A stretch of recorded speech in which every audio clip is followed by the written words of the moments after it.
Filipenses capítulo 2, a partir do verso 1, quero ler até o verso 5,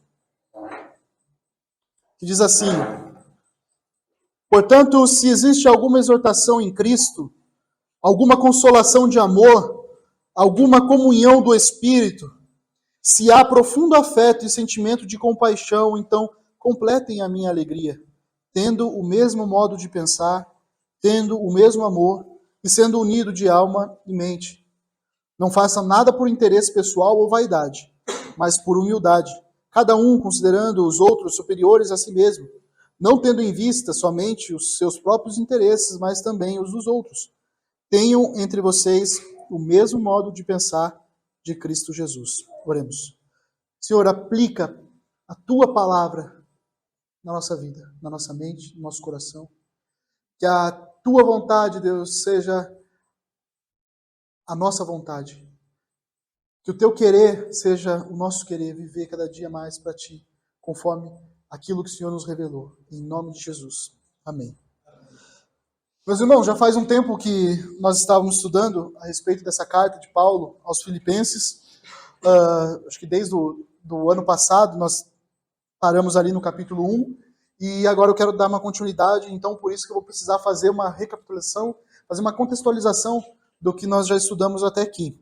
No capítulo 1 nós vemos que Paulo escreve essa carta justamente para demonstrar a sua alegria, a sua gratidão à igreja de Filipos. Por quê?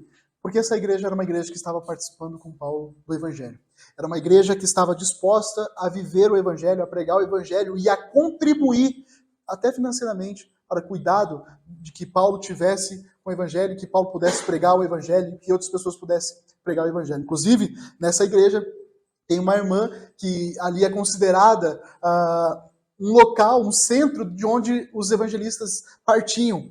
Então, veja o cuidado que essa igreja tinha com os evangelistas, com o Evangelho de Cristo. E Paulo escreve essa carta quando ele estava preso em Roma. Então, depois de tantas viagens de Paulo, ele então é preso em Roma, 10 anos depois dele ter inaugurado essa igreja. Não sei se vocês lembram, mas Paulo inaugurou essa igreja 10 anos atrás, antes dele escrever essa carta. E Paulo percebe que essa igreja tem só evoluído, tem crescido, e tem se preocupado com o Evangelho, prova disso que tem cuidado de Paulo de uma forma extraordinária. E Paulo, essa carta de Paulo aqui não é comparada, não dá para comparar com as outras, porque aqui é tão íntimo. Paulo está tão feliz com a forma como aquela igreja está vivendo, a forma de se preocuparem mesmo com o Evangelho, se preocuparem com ele, cuidar de Paulo, inclusive Epafrodito, que está com Paulo lá, é dessa igreja, e ele quer mandar essa carta demonstrar, olha, minha alegria com vocês é essa, obrigado por tudo que vocês têm feito, continuem assim. E o que acontece? Por essa igreja ajudar tanto Paulo, e eles estarem tão intimamente ligados, quando Paulo está preso, essa igreja começa a ficar preocupada. E aí Paulo vai escrever justamente para explicar, meus irmãos, o meu sofrimento é por Cristo. Tudo o que eu estou passando é para Cristo. Quer uma prova disso? As pessoas que estão ao meu redor estão ouvindo o Evangelho. Eu estou preso, eu estou sofrendo, mas até os guardas estão ouvindo o Evangelho. É tudo isso que ele fala no capítulo 1. Até a guarda pretoriana está ouvindo o Evangelho. Imagine quantos guardas do qual Paulo passou. E agora Paulo está preso em Roma, e lembra que a prisão de Paulo, ela é num local, a sua residência mesmo. Então não é um presídio, mas ele está dentro da sua residência. E as leis daquela época permitiam Paulo receber convidados. Então Paulo falava a respeito de Jesus, toda a sua vida, tudo que ele viveu, ele estava ali testemunhando, mesmo preso, e as pessoas vinham até ele. Inclusive, por causa desse motivo, das pessoas irem até ele, ouvir o Evangelho, é que Paulo vai dizer ainda no capítulo 1, que alguns membros da igreja, por inveja, estavam tentando tirar a atenção de Paulo e pregando, evangelizando também. Paulo vai dizer assim, você acha que eu me importo com isso? O Evangelho está sendo pregado. Se o Evangelho está sendo pregado, a motivação deles pouco importa para mim. Se eles estão pregando por egoísmo, se eles estão pregando por revanchismo, não importa. Eles estão pregando o Evangelho e isso é mais importante. O Evangelho de Cristo está sendo pregado. Então, Paulo está dizendo, meus irmãos, estejam felizes. Porque eu estou feliz. O sofrimento que eu estou passando, as lutas que eu estou passando, Me trazem felicidade porque o evangelho está sendo pregado acima de tudo. E Paulo escreve justamente para que eles não desanimem, para que eles vejam o benefício de tudo isso. E ele resume nos versos aí do capítulo 1 que o viver dele é Cristo e morrer é lucro. Então, é nessa contextualização que a gente tem esse verso que é tão conhecido, né, para mim, morrer é Cristo e viver é lucro. É nessa contextualização que Paulo está dizendo. Independente do sofrimento, independente do que acontecer, independente se eu for liberto ou não, porque ele estava prestes a ser julgado. Independente do que acontecer comigo, se eu continuar vivendo, vai ser para Cristo. Se eu morrer, vai ser lucro. E aí Paulo então chama essa igreja a viver de modo digno do Evangelho. É assim que Paulo vai seguir, destacando essa maneira que nós devemos lutar e vencer as tempestades. Isso é constantemente estar lutando e vivendo em prol do Evangelho. E tudo que Paulo falou até aqui no capítulo 1, ele estava destacando a respeito de Cristo, a obra de Cristo na vida de Paulo. O viver para Cristo acima de tudo. O amar a Cristo acima de tudo. E agora Paulo vai mudar um pouco o foco. Ele vai dizer, vivam em Cristo, mas o quê? Amando uns aos outros, vivendo em unidade. A verdadeira unidade vem de dentro.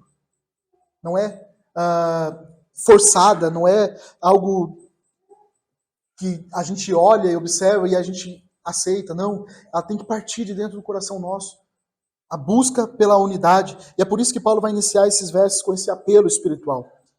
A motivação de Paulo é que haja essa unidade, porque se nós estamos em Cristo, ele vai citar os fundamentos, se nós estamos no amor de Deus, em comunhão do Espírito, nós precisamos viver em unidade. E é assim que começa o verso 1, não fecha a tua Bíblia não, tá? A partir do verso 1 ele diz assim, portanto, se existe alguma exortação em Cristo. Lembra que no capítulo 1, Paulo coloca Cristo em primeiro lugar. E agora ele vai colocar o próximo como prioridade também na vida do crente. Então, Cristo está acima de tudo. Deus está acima de tudo. Mas o próximo também, agora, deve ser preocupação nossa também. E ele volta a argumentar aqui, conforme ele usa em várias outras cartas dele. Ele quer dizer, olha, se há, então, tem que ser assim. Se existe algo, então, como resposta disso, assim que vocês devem viver. Então, é por isso que ele diz aqui, portanto, e esse portanto não é uma condição, mas é uma afirmação. É uma afirmação categórica, dizendo, já que vocês têm a exaltação de Cristo. É a mesma forma como Paulo usou, quando ele disse, se Deus é por nós, quem será contra nós? Ele não está dizendo ali, será que Deus é por nós? Será que Deus está à frente e tudo mais? Não, ele está dizendo, ele está dando uma conclusão. Já que Deus é por nós, ninguém pode ser contra nós. E aqui, da mesma forma, ele está dizendo, portanto, se existe alguma exortação em Cristo, ou seja, já que há uma exortação em Cristo, já que vocês têm a consolação do amor, já que vocês têm alguma comunhão no Espírito, então, façam isso. Então, não é uma condição, mas uma certeza. É uma conclusão. Já que é isso, deve haver essa conclusão. E pelo que nós percebemos, essa igreja ela tinha alguns pilares importantes e pilares necessários para que uma igreja ela cresça, para que uma igreja se desenvolva em unidade. Como exemplo dessa unidade, nós temos a Trindade. E é interessante que Paulo está dizendo, está falando aqui a respeito da Trindade. Porque, primeira pessoa, se existe alguma exortação em Cristo. Se você está em Cristo, se tem consolação de amor, Deus é o amor. Deus é a consolação. E o Espírito Santo. Se vocês estão pautados nessa Trindade, se vocês estão pautados, vivendo debaixo da vontade do Espírito Santo, em amor, na exortação de Cristo, exortação aqui, meus irmãos, a palavra é paracleses, é a mesma usada quando Jesus diz que virá o Consolador. Esse Consolador é paraclese. É a mesma palavra usada aqui por Paulo. Então ele está dizendo assim, se existe uma consolação em Cristo, se existe um conselho, se existe algo motivador que vem de Cristo, nós somos motivados em Cristo, ele nos ensina. Então se existe essa exortação em Cristo, se existe alguma consolação de amor, o amor de Deus, o impulso necessário para a gente tomar as decisões, se existe isso na sua vida, se você é submisso a esse amor de Deus, se existe alguma comunhão do Espírito, seja, se vivemos em comunhão com o Espírito Santo. Lembra quando nós estudamos Efésios e falamos a respeito do que era ser cheio do Espírito Santo? E lembra qual que era a característica de ser cheio do Espírito Santo? Não sei se vocês lembram, mas em Efésios diz: aqueles que são cheios do Espírito Santo vivem em comunhão uns com os outros, pregam uns aos outros, têm amor uns com os outros, cantam, né? Ele fala cantando juntos. Então isso é comunhão do Espírito Santo. Se há profundo afeto e sentimento de compaixão, ou seja, se há todo o nosso ser, essa compaixão e prática, lembra que compaixão não é só o sentimento de afetividade pelo outro, mas é uma prática de cuidar do outro. Então Paulo está dizendo, olha, se existe exortação em Cristo, se há consolação de amor, se há alguma comunhão no Espírito, se há profundo afeto e sentimento, já que tem tudo isso nessa igreja, completem a minha alegria. E eu quero fazer um parênteses aqui, meus irmãos, porque Paulo ele não está tentando ser de alguma forma egoísta, né, e dizer, completem a minha alegria, importante de vocês é que eu seja alegre, não é isso. Ele vai destacar o que é completar a alegria dele aqui. Mas ele é como se ele estivesse pedindo algo para si, com o propósito de atingir os irmãos. Paulo está dizendo assim, eu sei o quanto vocês me amam, o quanto vocês me querem ver bem. Então, se vocês me querem ver bem, se vocês querem ver a minha alegria completa, façam essas coisas que vão seguir. É como um cuidado do pai para o filho. Quando pede para o filho fazer tal coisa, ele não está pedindo, o pai não está pedindo para ele mesmo, mas pelo cuidado, pelo consolo do filho. Daqui é a mesma coisa que Paulo está dizendo desde o verso 21 ali do capítulo 1. Veja que ele vai dizer que não tem nada a ver com ele, mas com a alegria da igreja. Ou seja, deem mais um passo, trabalhem essa unidade fazendo o quê? Tendo o mesmo modo de pensar. Se a gente pega o verso 5, ele é a referência do que é esse modo de pensar. O modo de pensar de Cristo. E se nós pensamos, se nós temos um modo de pensar de Cristo, nós estamos unidos. E aqui, meus irmãos, tem uma diferença em questão de unidade e uniformidade. A Bíblia não nos chama a ser uniformes no sentido de que a gente tem que pensar da mesma forma, a gente tem que agir da mesma forma, temos que vestir a mesma roupa, nós temos que falar as mesmas coisas, não. Uniformidade, há divergência entre nós, na forma de vestir, na forma de falar, mas unidade, a forma de pensar como Cristo, aí nós temos que ser iguais nesse sentido. Doutrinariamente, nós temos que pensar iguais. A respeito do Evangelho, nós temos que pensar. Questão de unidade, precisamos estar unidos em um propósito. Temos que estar pensando juntos, unidos no propósito de Cristo, o mesmo pensamento de Cristo. E essa é a referência desse mesmo modo de pensar, um modo prático. Lembre-se que podemos ter unidade mesmo sendo diferente, sendo diverso. E Paulo sabia disso. E Paulo não estava pedindo para que aquele povo andasse todo mundo da mesma forma, mas que eles tivessem um propósito. Que eles vivessem unidos num propósito. E eles já estavam entendendo isso, porque Paulo diz a respeito do propósito, que era evangelizar, que era pregar a Cristo e viver unidos uns com os outros. Fazendo o que também? Como que ele completa essa alegria que Paulo fala? Tendo o mesmo modo de pensar, tendo o mesmo amor. Cristo é o padrão deste amor. Cristo deu a vida por nós. Em Efésios a gente aprende muito isso, a respeito desse amor que é doador. É um amor que dá a sua vida pelo próximo. Um amor sacrificial.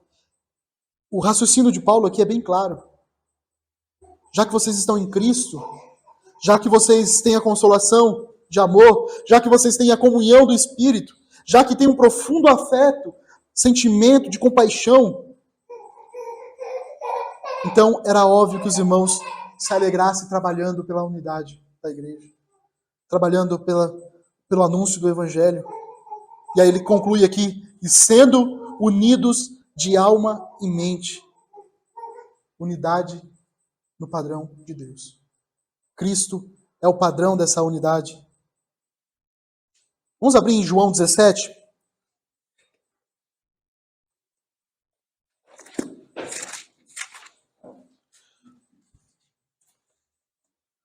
João 17, eu quero ler aqui a partir do verso 20.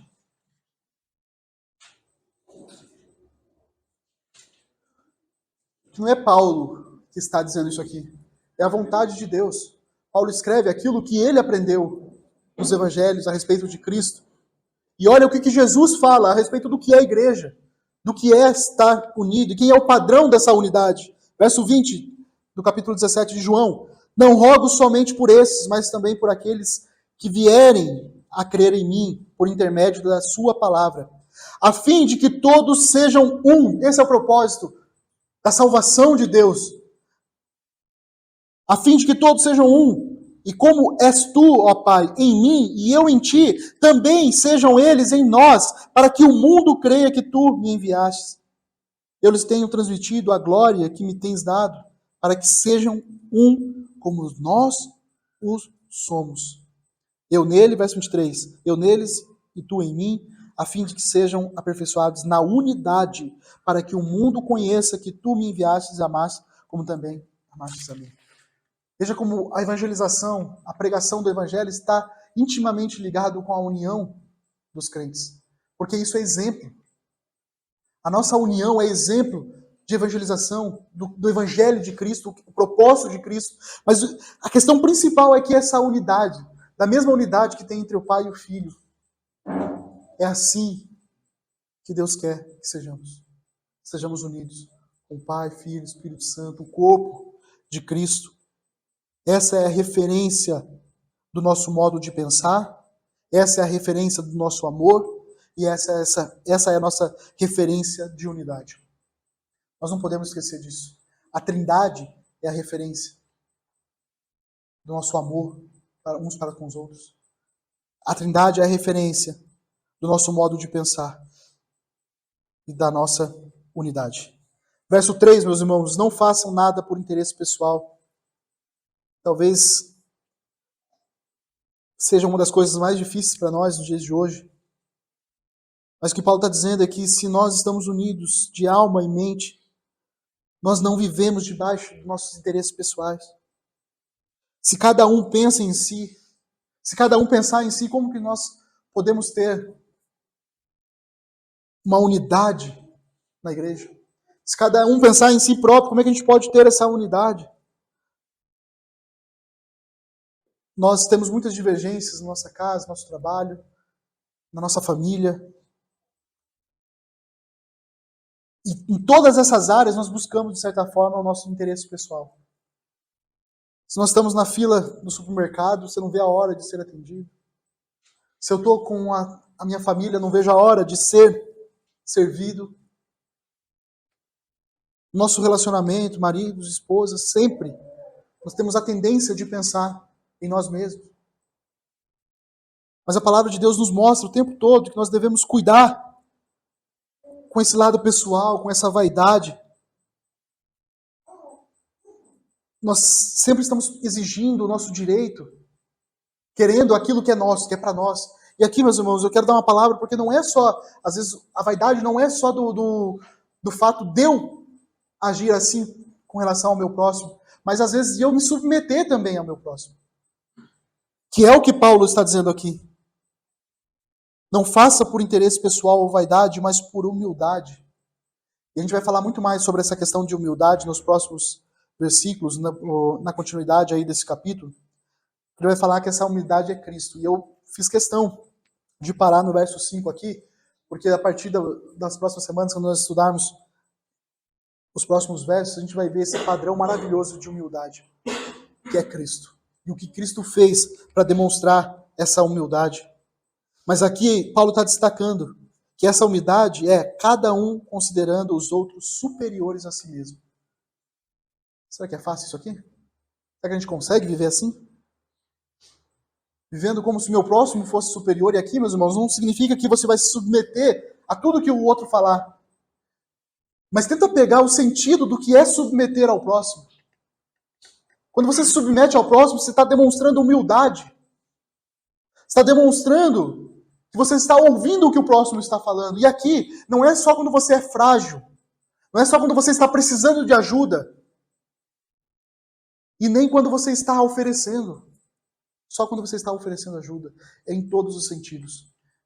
Porque pessoas se sentem superiores quando elas estão oferecendo ajuda muitas vezes. Ah, eu posso ajudar. Olha como eu sou bom. Olha como eu posso fazer. E por outro lado também, pessoas que têm dificuldade de pedir ajuda. De olhar para um irmão que não é tão experiente assim, mas ouvir o que ele tem para dizer. Pedir oração. Pedir consolo, pedir ajuda. Dizer, meu irmão, eu preciso da sua oração. Cada um considerando os outros superiores a si mesmo. E é muito difícil isso, meus irmãos, no mundo hedonista que nós estamos vivendo. Essa mentalidade submissa talvez seja a mais difícil para nós de ser adotada. Como é que eu vou tratar alguém superior a mim? Como que eu posso demonstrar humildade ao meu próximo, aos irmãos da fé? Questões teológicas. Hoje, o que mais vemos são pessoas se considerando teologicamente superiores às outras. Como é que eu demonstro humildade? Essa humildade que Paulo está falando nesse ponto. Quantas pessoas estão entrando na igreja e às vezes divergem teologicamente de algum sentido e tem bate-boca, tem saindo totalmente fora do sentido do que é unidade de igreja. Pessoas atacando os irmãos teologicamente. Será que essa é a humildade que nós estamos vivendo? A humildade que Paulo exorta essa igreja e exorta a nós também a vivermos? Ele fala como continuar nessa humildade, não tendo, verso 4, em vista somente os seus próprios interesses.